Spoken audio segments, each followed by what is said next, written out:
Hello everyone and welcome to the Business Builder. I believe we had a bit of a sound issue, so I hope that you are hearing me okay. Thank you very much for joining us on this afternoon. I'm really looking forward to this. It is the first time we have collaborated on something so exciting and so specific. So I am going to hand over to my colleague, Robin McMoyney, who is the heart and soul behind our Business of Law initiative. Robin, please join me and tell everybody why we're doing the Business of Law, and then you can introduce our wonderful guest speaker. Thanks, Tamsin. Hi, everyone. Thanks for joining us. I know that we all sell time and project work, so we're all very busy. I have, over the last couple of years, seen so many of my colleagues leave practice, mainly because their practices are not profitable, they're struggling to get clients in. And as an attorney myself, I know what challenges lie ahead. I know that it's difficult to hook clients. Every month you start from scratch, retainers are difficult to get. And more I'm getting requests for mentoring and advice from younger lawyers or lawyers who've just started their own practice. So a law firm is a business, and business is a team sport. So we've put together this group of experts who are here to help you as you go on your journey. And today is just a taster of what's to come. So just to introduce our speaker today, Tamsin Haley is the CEO and founder of Social Happiness, which is a digital marketing agency who helps businesses to clear their marketing clutter for better results in their business. Social Happiness was founded in 2018 and currently has a team of 6 assisting their clients. With a background in franchise and digital marketing, Tamsin approaches each business from a strategic point of view to make sure that the business's marketing plan makes sense for their business. Her first book was published in 2022 called Don't Be a Twat Waffle, 15 Marketing Mistakes You Can Avoid, and it's available to help small to medium business owners clarify their marketing of their businesses. Tamsin has worked for clients such as the USN, Stellenbosch University, and the University of Cape Town. She's currently a finalist for the Businesswoman of the Year in the Women in Business 2023 Awards, and has previously won the Corporate Vision Award for the Best Digital Marketing Agency in Cape Town 2021. Tamsin, over to you. Awesome. Thank you so much. Thanks, Robin, for the introduction. And hello to everybody who's joined us today. So what we're going to do is we're going to deep dive into what we see are problems that especially most businesses have, but we've seen in the law arena in particular as well. And majority of that, when it comes to marketing, comes down to leads and how much business you are getting. I'm just waiting for my screen to catch up with me. Because it's decided to be a little slow.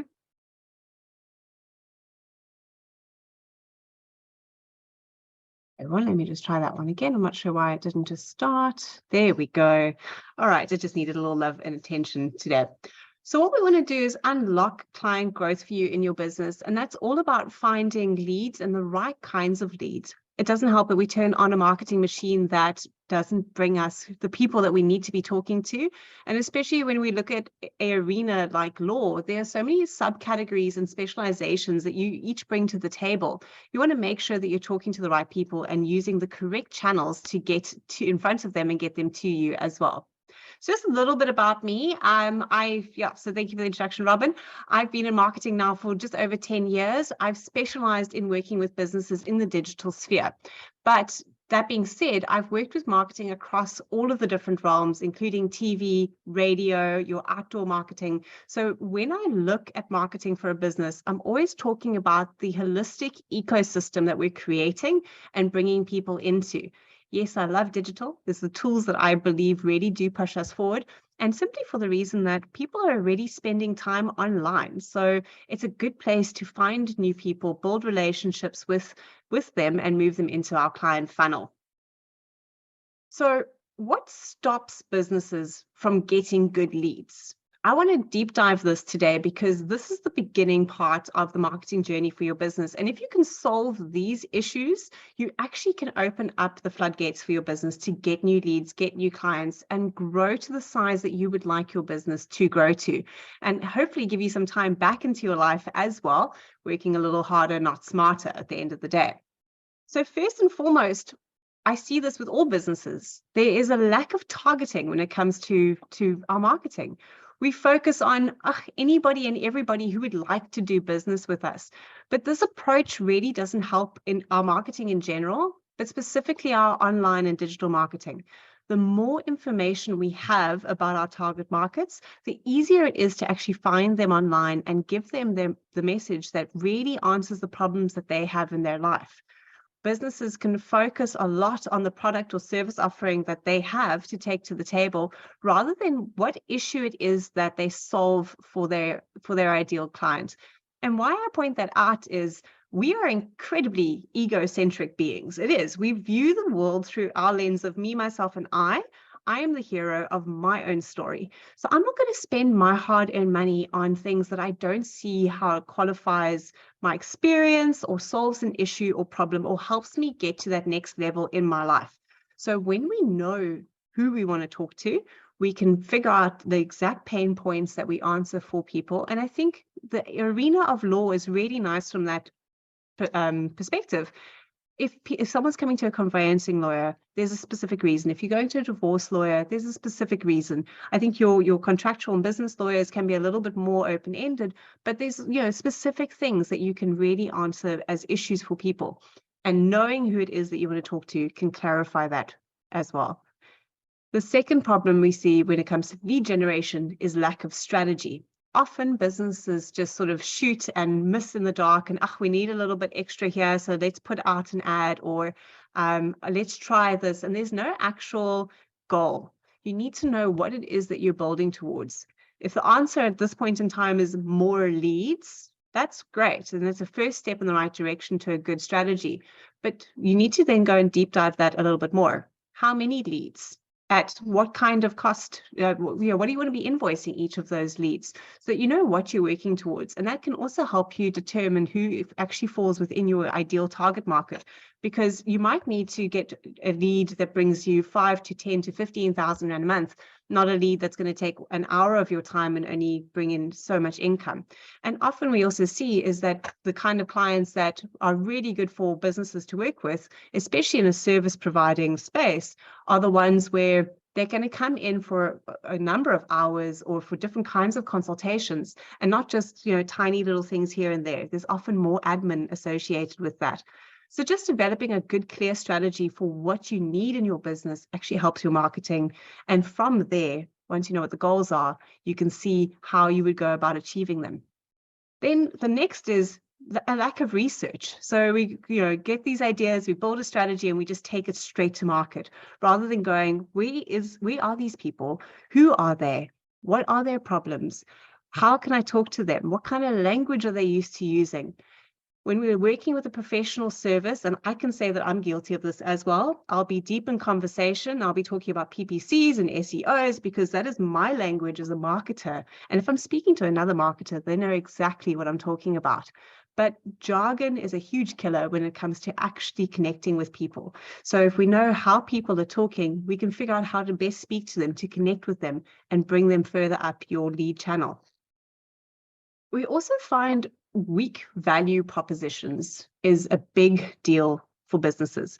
Now, the kinds of businesses who are getting it right tend to be able to afford the likes of Ogilvy, or Saatchi and Abel. So the ones that spring to mind generally tend to be product-based, like Nando's or things like that, where you know exactly what they stand for, and it's a nice, clear, easy sell.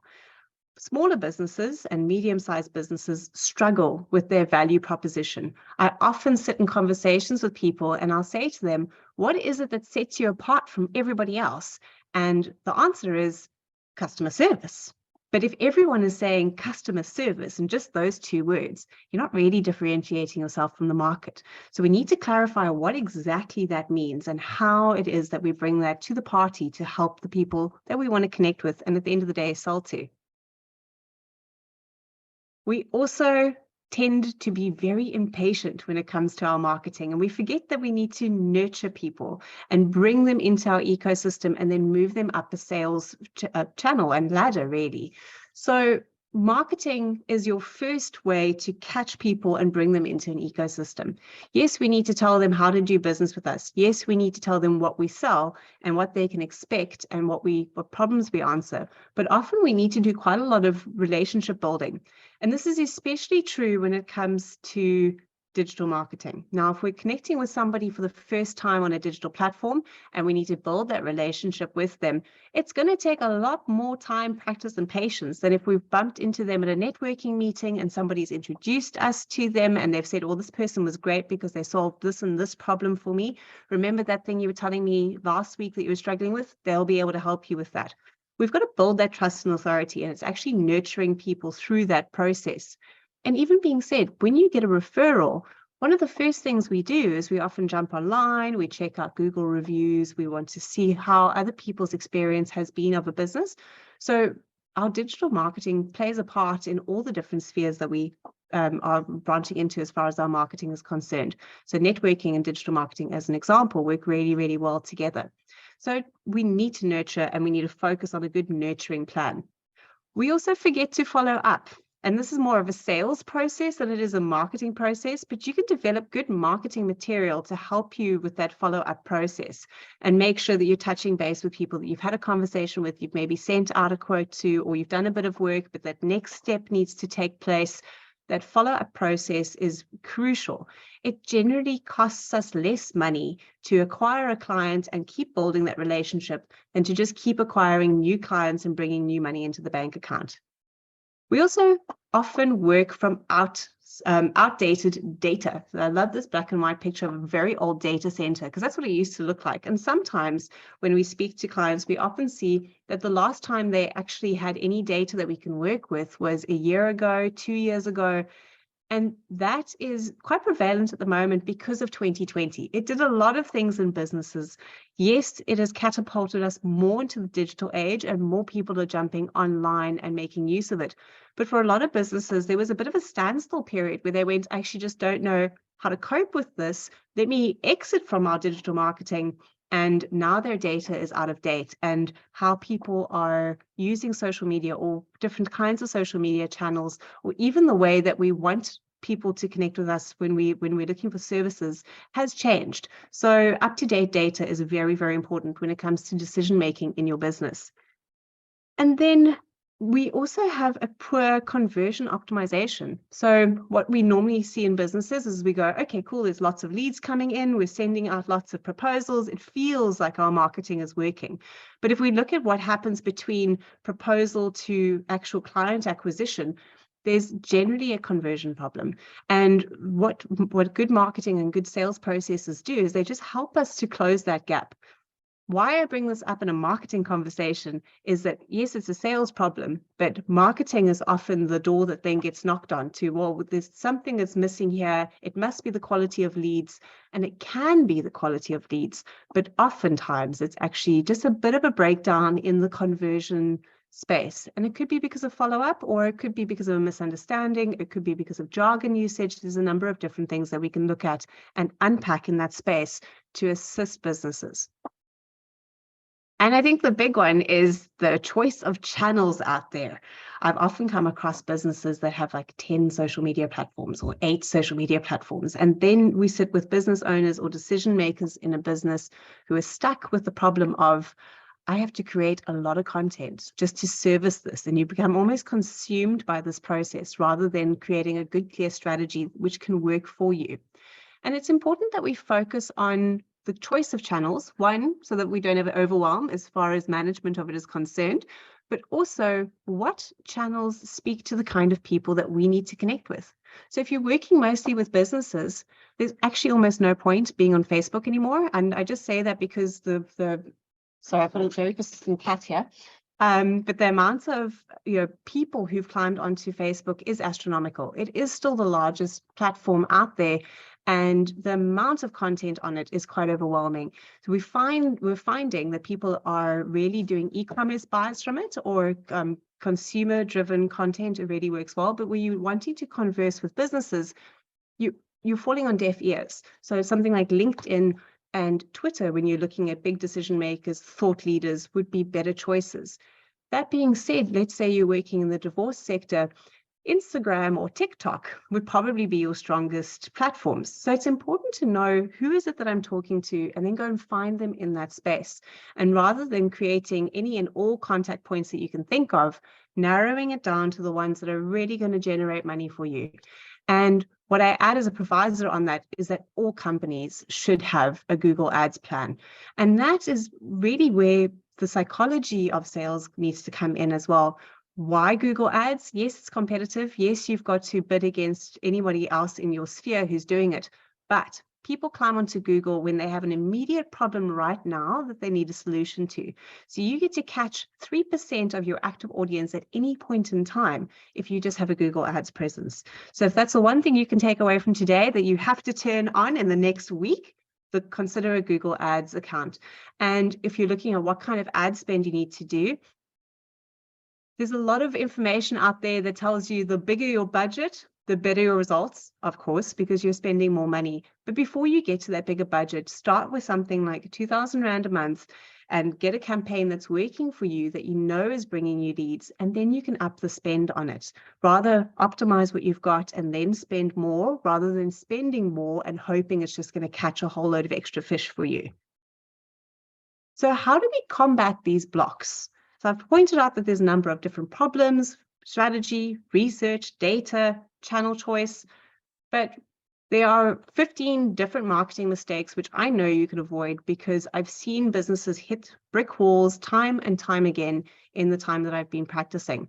And what I know is that out of this Business of Law course that we're presenting, these are some of the solutions that you'll have at the end of it. Your own silver bullet that will work for you in your business for your clients is very possible, but you've got to put the work in.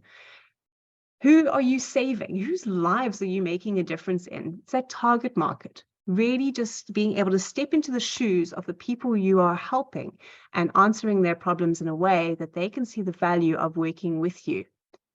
Looking at where you operate, and yes, that's partly channels, but also where are your geographic play areas? I know within law in particular, I at one point asked my lawyer for something and they were like, that's a company in PE, you know, the jurisdiction's a little bit different. That's important. You got to know who falls within your net and how else you can connect with them, because everything you can do offline really does help your online efforts as well, and vice versa. So it's also making sure that you're playing well within your own ecosystem, and then making sure you're farming leads rather than hunting for leads. That is a big shift in mindset for most business owners. And once you've been able to create a holistic environment where your leads are being cultivated, nurtured, you're building a relationship with them, you really can farm them. And that does come from great channel selection for your business as well.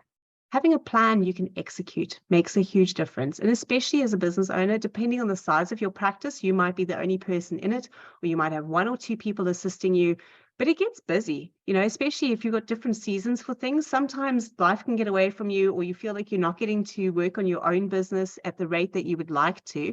But when you can, you could just keep coming back to that plan. And instead of having to do all that thinking every single time and then taking a shotgun approach, you're able to go, okay, what did we do last? Which means that our next step is, oh, great, there we go. It's in my strategy. I know what I need to achieve next for my business.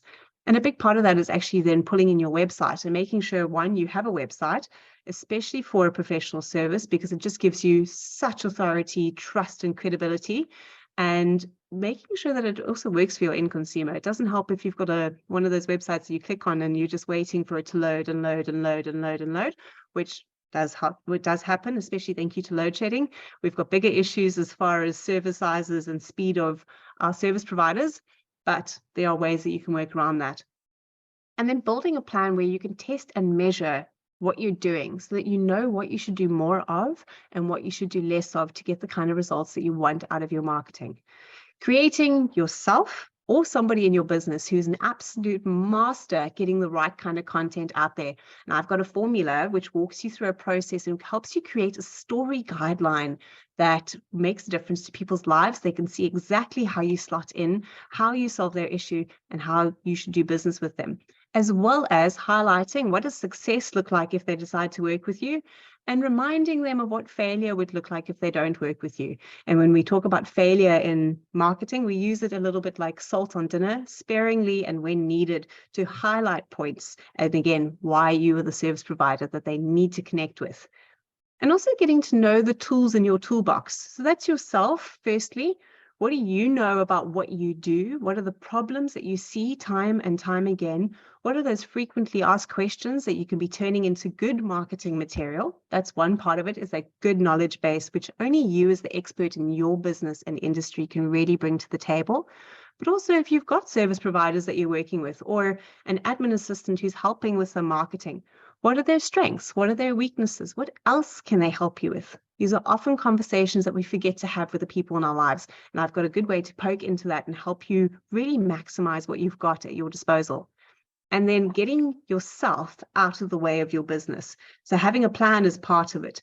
Bringing in the skill sets that you need to complement what you bring to the table is another part of it. But also just a really big reminder that as business owners, we can often make the mistake of working in our business more than working on our business. And just good marketing and sales systems can make a big, big difference in that. So this is what I wanted to touch on today, just to get you thinking in the right direction. And I'm going to be taking some questions and answers in a few minutes. But before I do that, Tamsin, I'd love to hand over to you, just so you can give us a bit more information about the Business of Law course, which kicks off next week.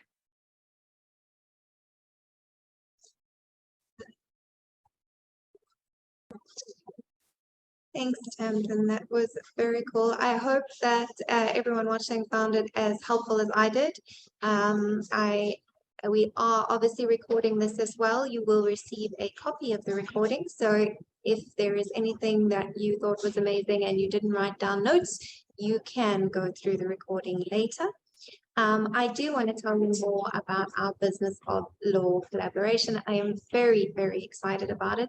This workshop has been created by professionals like yourself, professionals who are excellent at what they do, so they decided to work for themselves and they opened a business, only to discover that business ownership is its own entire skill set. Being good at accounting does not prepare you for owning an accounting business. Being a marketing expert does not make you an expert at running a marketing agency. And being an excellent lawyer is not the same as being ready to manage a law firm. So we 4 experts have got together to come and teach you both our area of expertise as well as all the things we learned the hard way in building up our businesses. But this workshop is not just about gaining head knowledge. It's about learning how to implement this knowledge, using it in your business in a way that you need. So Tamsin, who you met today and whom you have already received amazing value from, is going to be expanding on her teachings from today. Her top 4 things that she wants you to take home from the workshop is the ability to develop a clear target market for your business. Then she is going to help you to gain clarity around a marketing message that works for that target market. Plus, she will help you make the plan, your marketing plan for the channels you want to use to get those customers. And then she's going to help you create business and marketing goals that work for you. You've already experienced what a wonderful teacher Tamsin is, so you will be pleased to know that our other 3 experts are in the same caliber. Robin, who you met earlier, is a lawyer just like you. She's been working in the profession for 2 decades, assisting businesses to maximize their growth opportunities and to avoid commercial pitfalls. Robin is very passionate about mentoring and helping young lawyers, and she is the heart and mind behind this workshop. Robin is going to focus on client-centric matter management and helping you to understand what it is that your clients actually want from you. She's also going to be teaching you how to build a practice that stimulates you instead of draining you, and she's going to help you do some future planning. Mel Tomlinson is a business coach who specializes in improving performance, not just for businesses, but for the people who make those businesses up. Mel's passion is helping individuals to achieve their personal career goals by helping them to build their confidence and to gain clarity over who they are, what drives them, and what they really want out of life. Mel is going to help you to determine your why in building your practice. She's going to help you set effective goals and strategy. She wants to help you keep yourself motivated, and she's going to teach you how to build a great team. And then there is me. My name is Tamsin, and I am an accountant who became a business owner without planning for it and without any concept of what it would entail. I'm not afraid of hard work, and I'm a perfectionist, so I embraced business ownership, and I worked and worked and worked all the way to burnout, brokenness, and near mental breakdown. I had to stop, step back, and learn how to do things the right way. So I still do accounting, but I also teach professionals to build businesses that do not suck the life out of them. My job during this workshop is to teach you how to use cloud accounting tools to gain clarity over your finances without spending time on your bookkeeping, how to create a budget and manage your cash flow, how to get clients to pay you for your value instead of your time, and how to create the financial admin systems that streamline your life and improve your business. I know what it is like to lose yourself in pursuit of building a dream, to work to exhaustion, and then when you look up, there's no money in the bank either. Lawyers and accountants are very similar. We are problem-solving perfectionists who are not scared of hard work and who take great pride in getting the right results for our clients. We put our clients above everything else, including ourselves, and then we pay the price. This workshop exists to help you see that you can serve your clients with excellence and still have a life.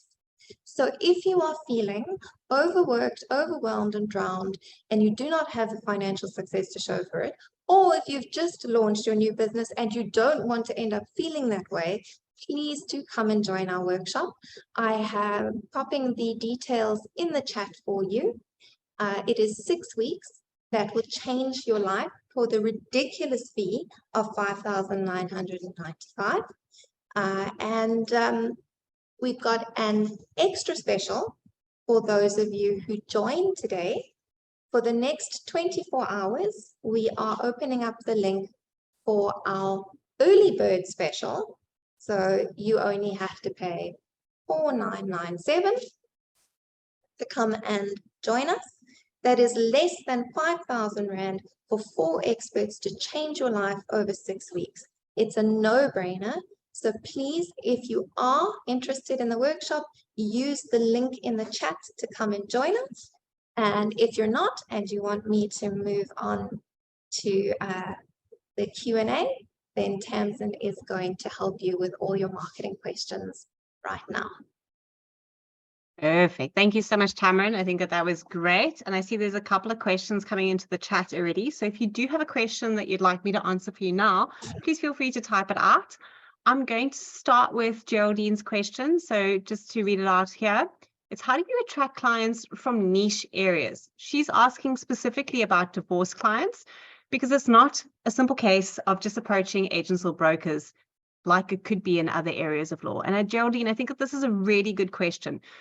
Other areas of law sometimes do have it easier. You know who your best friend referral partner is, and then, you can just make sure that you can get more of those, because in essence for your marketing, and this is an approach I like to take, is the more lead funnels you can build for yourself through relationships, generally the easier it is. You want one source that's going to bring you 10 clients every month.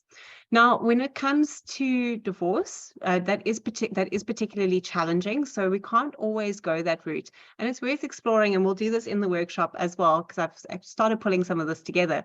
Who comes in contact with people going through divorce? That is always my first point in question, because there could be service providers there who aren't just lawyers. And one example would be real estate agents, because they always know what's going on and they're there for the shifts in people's lives. Rental agents in particular get to work with a lot of divorce, people going through divorce and separation. So there's that space. And I'm just giving you this little FYI. I'm coming from a space of having gone through divorce myself as well. So I'm able to sort of walk through that arena and go, who did I have to talk to? Who are my points of contact? And we'll be able to use that to help you build an audience. But the more you know about people going through divorce, the more we can target them. So we need to look at organic content creation, first and foremost, and then secondly, your paid advertising. Your paid advertising, once we know a lot about who that target audience is, what they look like, who they've been in contact with, what kind of services they might be interested in, and what they're buying potentially in that period as well, that's nice and easy. You select a whole load of options and those ads get placed in front of them.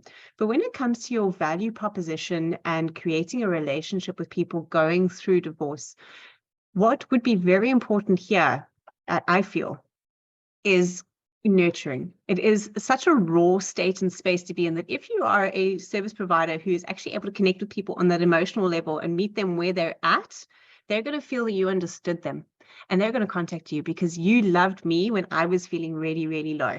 And I know that that's what I need. I need that champion in my corner right now because it's an incredibly vulnerable space. So creating you as that champion, that savior, that protector on an online, in the online arena will really help get that, get into that. But we're actually going to spend some time on divorce in particular because it is a tricky space to connect with people. And like you say, it's not as clear cut as, oh, let me just talk to agents or brokers or people in business or business coaches. We're talking more about that open public. And we've got a really nice question here as well from Sadhana. How do you cultivate clients who are ultra high net worth individuals? Beautiful. I have two answers to this. First and foremost, building relationships with people so that you convert them and they keep giving you repeat business is important. So doing a bit of a deep dive into your business, and I'm talking now from an area of not knowing what space and law you practice in, but what kind of services can you render that really do bring you a nice amount of income or consistent income or retainer income? That's a nice space to focus in on. So sometimes it can be product and service selection and what we're putting out onto the market. But secondly, it is also your value proposition. How do you position yourself? And you can look at two people who are working in the same business arena. So especially because we're talking about law, what we need to do is create trust and authority around the people who are in the business. So you can take two people from two different businesses. Tamara, I'm just going to use accounting because you are front and foremost on my screen right now. But if let's take two accountants, right? And you've got one who definitely looks like they work from home and they're relaxed and they maybe got a hoodie on over their shirt, which has a tie, possibly.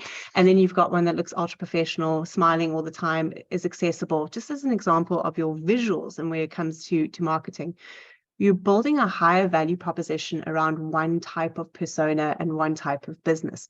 So doing that in your marketing, as well as how you're building trust and authority and making sure you're connecting with people in the spaces where they are spending time makes a big, big difference. And I've done this with a number of businesses where their entry price point is here. And then we look at their value proposition and what they're bringing to the table and how they're talking about the value that they bring. And their price point can increase quite significantly, simply based on how you are presenting your business to the public and building trust and value around your services. Okay, so Tamara's dropping a couple of questions there for me as well. Is there a social media channel that we recommend over others? So not necessarily. It depends on who it is that we need to connect to with what services we want to talk to them about. That's what's most important. When we look at the social media platforms that are out there, we have a really nice diverse mix as to where people are spending a lot of their time. So first and foremost, Facebook is still the biggest social media platform as far as usage is concerned, even though we know the millennials have run away from it for a bit. And by the way, the oldest millennials turned 40 last year. So they make decisions involving money all the time. So we want to be talking to them. And Gen Z is not too far off of, I mean, they've got 5 years and then they're 30. So we just want to sort of have a look at that and go, We need to be talking to them. If you want a really good example of a company who has got the idea of building future value really well, look at Checkers. They have all 5-year-olds wrapped around their finger, and that's where we need to shop. So just an idea of what you would want to do for your business as far as longevity planning is concerned. But Facebook is there, and people are climbing back onto it. Gen Z is climbing onto it. I honestly think just to connect with friends and family more than anything else. But yeah, it really depends on what we're looking to do. If you're not connecting with business-to-business services, LinkedIn isn't the space for you. If you're not looking to connect with people who are making decisions in business and driving their own trust and authority out into the market, Twitter's not for you. But it all depends on the different sectors. In the course itself, I am actually going to break down the different law sectors and go, if you practice this, I recommend that you're on these channels. If you practice this, I recommend that you're on these channels, just to make it easier for you and to just streamline your focus. Cool. Does social media work for professional services? Yes. Yes, yes, and yes, people do choose their lawyers off of the internet.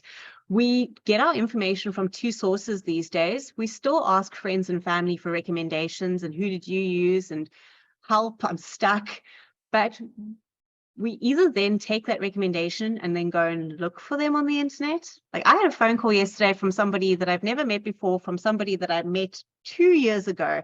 And I got onto the phone with her, and the first thing she said to me was, I've watched all your videos. And I went, okay, cool. This is going to be an interesting conversation. And she was able to tell me what she needed based on what I've already said. So there's something powerful when it comes to your marketing and building trust and authority in that space. The sale is almost 100% there. All she needs is pricing in front of her now, and she's probably just going to say yes, because she's already bought into my ethos. She understands how my brain works, and she can trust me because I've put case studies out there. I have put information out there. I've shown that I know what I'm talking about. So yes, you can definitely get people off of the internet. Right. Any tips on creating or identifying a unique value proposition, Hugo? Very good question.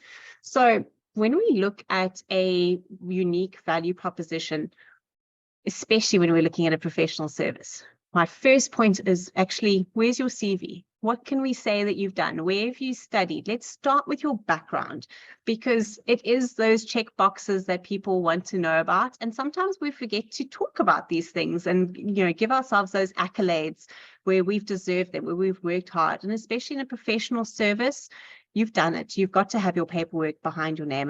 And in digital marketing, it's not always very, very present. So that's number one. Secondly, showcasing your clients. And I know, again, that is easier for the business facing aspects of law than it is for the personal ones, but building case studies, and they can be anonymous, and there's different ways of going about doing that, but that really builds a good track record for your business and helps to create a unique value proposition for you. And I know that all of these things are more sort of building trust and authority, but what we do with that is actually bring it all together and then just go, what is it that you're incredibly, incredibly good at? What makes you different from every other lawyer out there? Why do people need to come to you? Because you'd rather have more clients coming to you for the one thing you're really good at and that you love doing, because you're going to put 120% into it, and that's going to give you better marketing material going forward, and you're going to love what you're doing, rather than, oh, I really don't feel like doing that. I'm a digital marketer. It doesn't mean that I love doing every aspect of digital marketing myself. I make sure that I've got a team around me who can complement it. But if I talk to people and I tell them what I'm really good at, I don't say, oh, it's creating content and getting it out into the different channels. I say I'm really good at calming businesses' chaos in their marketing space. And that's a big difference, because not everybody can do that. And I've seen that firsthand. So there's something that you are particularly good at that we need to just extract out of you and your business, and then create a marketing message around to get it out there and in front of your perfect clients. Just checking to see if I can see any other questions. That seems to be it for the moment. I will just check in. Is there anybody else who would like to ask a question? Anyone has oh, there's one more coming through. On the other channel, it says, we find it much easier to advertise and market for legal areas such as conveyancing, commercial and private clients. But how would you decide where to market family law services? it's much harder to find target groups who would be clients or referrals in that space. I think that is probably the most challenging area of law. The best advice that I have for that is, instead of going broad, and again, this is everything that we offer in the family law space, start with your current client base in family law. So if you look at your sales and you go, okay, these are the ones that were family law, who contacted us? Was it mum? Was it dad? Was it, I don't know, granny, as an example? But if you know who that person is and you start building a profile around them, okay, so let's say it's the mum in a situation, or maybe not even the mom, but I'm working with mom because I've got the word family in my head. But let's start with a mom. What does her life look like? Is she stay at home? Does she work? Is it a high profile career? Isn't it? And have a look in your current client base to go, how much of what are you attracting? Because often the gold is already sitting in our business and we just need to learn how to extract that. Because there's a reason, if you're sitting with your family law sector as an example, and 80% of them are women, and of that 70% of them are actually women who are working in corporate and have family responsibilities, you've got someone that you're attracting because of something that you're already putting out there, and we'd want to distill that and really just elevate it for you. And it's very possible to do that using the correct language and building just good trust and authority around your services, as well as the kind of supporting material that you would create for your social media channels to build that trust and relationship. The kind of language you're going to use for a mom who's potentially feeling guilty because she's out of the house working all the time and maybe not getting as much time with her kids, and that's causing familial issues, versus the stay-at-home mom who is not maybe feeling fulfilled in other areas of her life, or is, but there's other conflict going on, is going to be different because you're answering different pain points for them. So again, yes, family law is quite broad, and we'd want to look at, what do you love doing? What are you attracting? And how do we distill and just escalate that for you?